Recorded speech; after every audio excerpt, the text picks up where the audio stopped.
Bonjour à tous les amis, j'espère que vous allez tous très bien. Le Cameroun est donc qualifié pour les huitièmes de finale de la CAN avec 7 points. 7 points, 7 buts marqués, 3 buts encaissés, dont un but par match. Vous l'aurez donc compris les amis.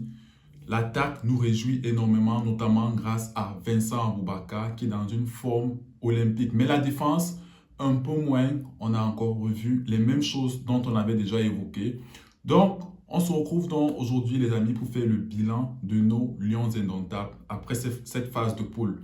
À tous les nouveaux, nous vous souhaitons la bienvenue. Ici, on parle des Lions indomptables. Donc, abonnez-vous et on se dit à tout de suite.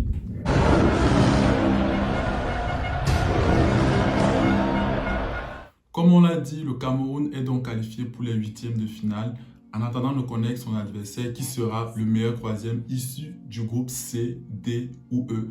On va donc essayer de faire le bilan de nos Lions indomptables, les amis. Ce n'est que mon avis comme d'habitude. J'attends votre avis en commentaire pour que nous nous complétions comme d'habitude. Donc, on va donc aller compartiment par compartiment en commençant par le gardien Onana, en parlant de notre défense aussi. Ensuite, notre milieu de terrain, l'attaque. Et on va finir par parler du coach Antonio Conceição et aussi des remplaçants qui auraient pu être d'un apport. On va penser comme ça à Enzo Ebossé, à Oyongo Bitolo, à Ivan Neyou, à Bassokor, dont on ne connaît pas l'état physique, on ne connaît pas l'intensité de jeu. Cet homme n'a même pas eu une minute de jeu. J'aurais bien aimé que lors du troisième match, un Oyongo Bitolo, juste pour le bien-être psychologique, apporte quelque chose. Un Enzo Ebossé, on ne sait pas quel niveau physique ils sont. Donc, c'est de ça que nous allons parler, donc, les amis. On commence donc par André Onana. Sincèrement, il y a des critiques qui sortent sur Onana, sur sa façon de jouer. Il y a une image qui revient sur le net où on le voit au milieu des terrains et certains évoquent même déjà le retour d'Ondoa. Bon, je vais donner mon avis, mais moi je pense que sincèrement, Onana, c'est le football moderne qui le veut. Le football moderne exige actuellement un certain type de gardien et Onana répond à tous ces critères.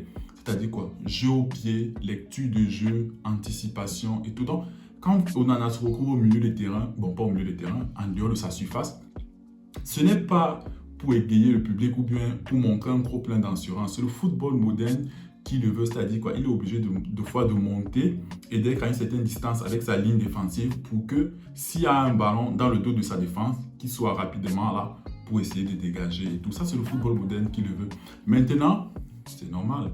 En 2017, on a vu ce qu'il a fait. Il nous a rassurés.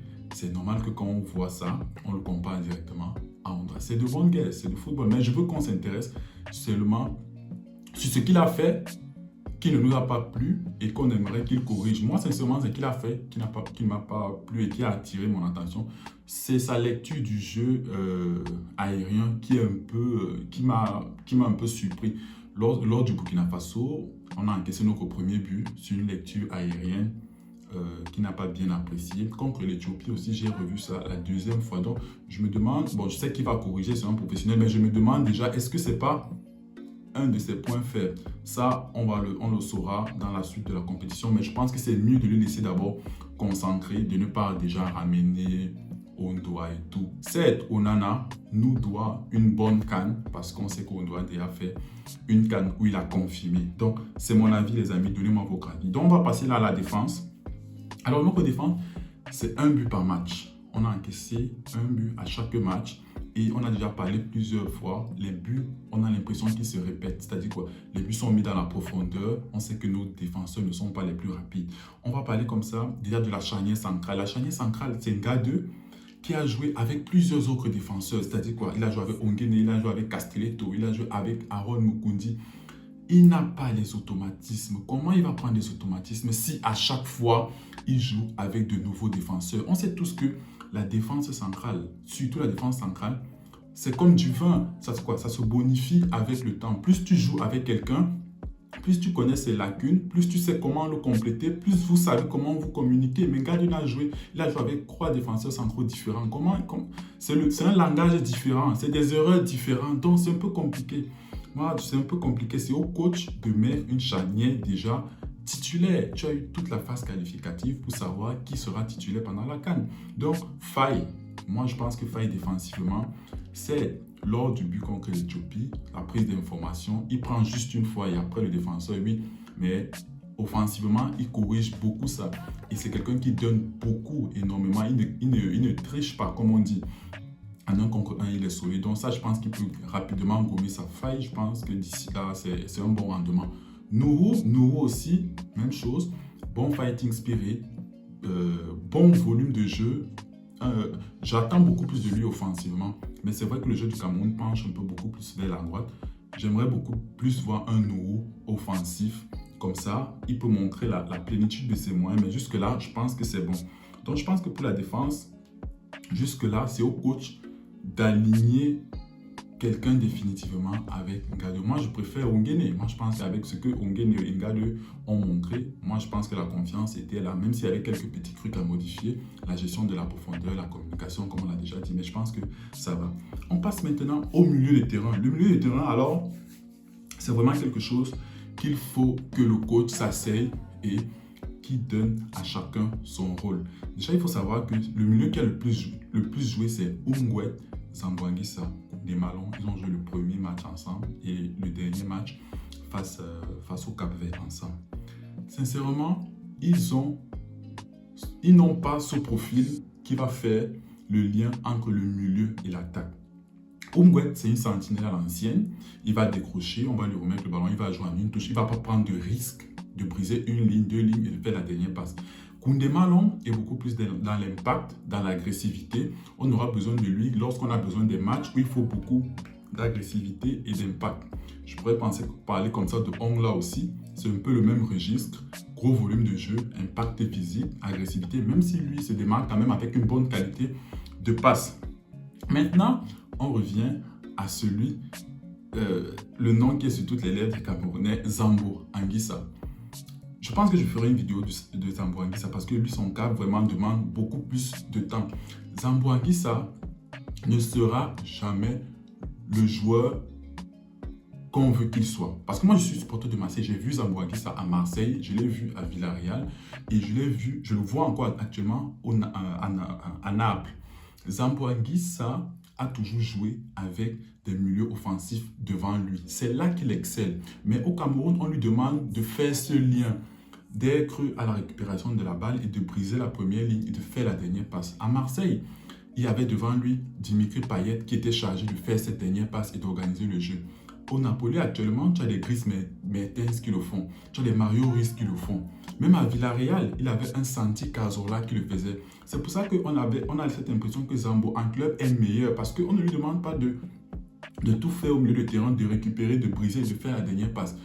Là, à l'équipe nationale, je pense que c'est compliqué pour lui de faire tout ça.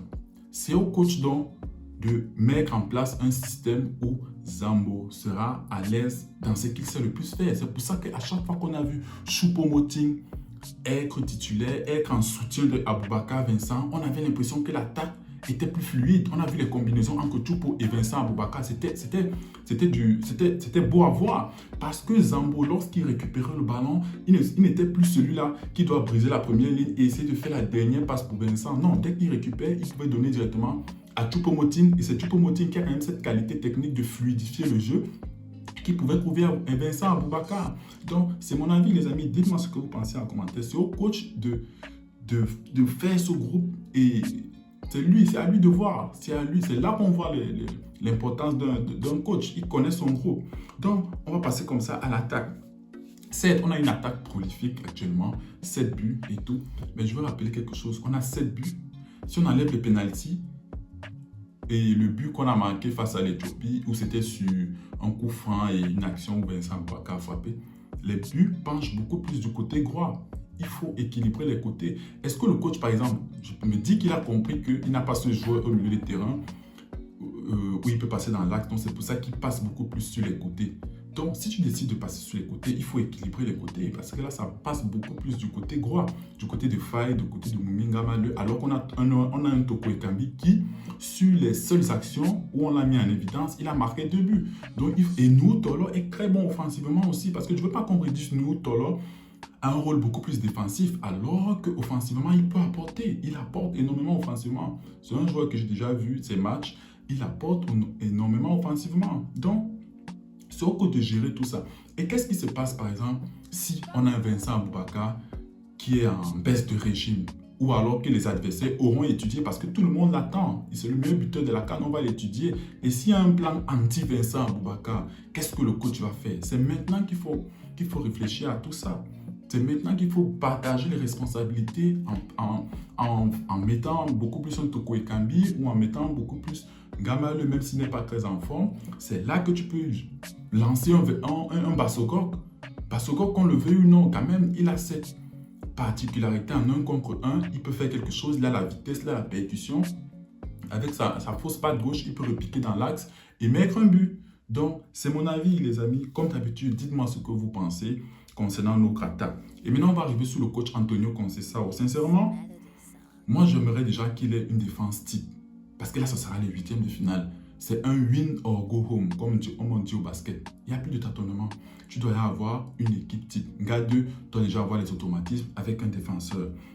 Et le dernier match, j'aurais aimé qu'il donne beaucoup plus de temps de jeu à certains joueurs qui n'ont même pas encore eu 1 minute. Soit ça veut dire qu'ils ne comptent pas sur eux. Je pense comme ça à Oyongo Betolo, à Enzo Ebossé, à Neyou Ivan. Ce sont des joueurs qui pouvaient apporter. Au moins, là, on pouvait savoir ce qu'on a déjà sur le banc de touche et sur qui on peut compter ou pas. Donc, c'est un peu ambigu. Je pense aussi comme ça sur les coups de pied arrêtés du Cameroun. Le Cameroun ne marque plus du tout sur coups de pied arrêtés. C'est qui était notre force. Quand je parle de coups de pied arrêtés, je pense notamment aux corners et aux coups francs qui sont près de la zone de surface de réparation. Ça, en 2017 et même dans le Cameroun a toujours été très dangereux sur coups de pied arrêtés. Mouminga Malheur a une baisse de régime sur les coups de pied arrêtés. Alors que pendant les phases qualificatives, il était à près de 4 passes décisives. Son pied, il pouvait mettre le ballon là où il voulait. Je pense que c'est des trucs que le coach doit travailler. Donc, voilà les amis, c'est une vidéo. Brossez un peu le bilan de nos Lions indomptables. Complétez-moi en commentaire, je ne peux pas tout dire en vidéo. L'objectif est atteint, les 8e de finale. Là, il faut absolument se concentrer. On a 8e, quart, demi-finale, 4 finales à jouer et à gagner. Et j'ai confiance à l'équipe nationale du Cameroun. Je sais que c'est une équipe qui sait élever le niveau de jeu selon l'adversaire. Donc, je ne suis pas inquiet. C'est des trucs qui vont travailler et ils vont régler. Donc, les amis, nous sommes arrivés à la fin de notre vidéo. Complétez-moi en commentaire. On se dit à la prochaine vidéo. D'ici là, portez-vous bien. Ciao.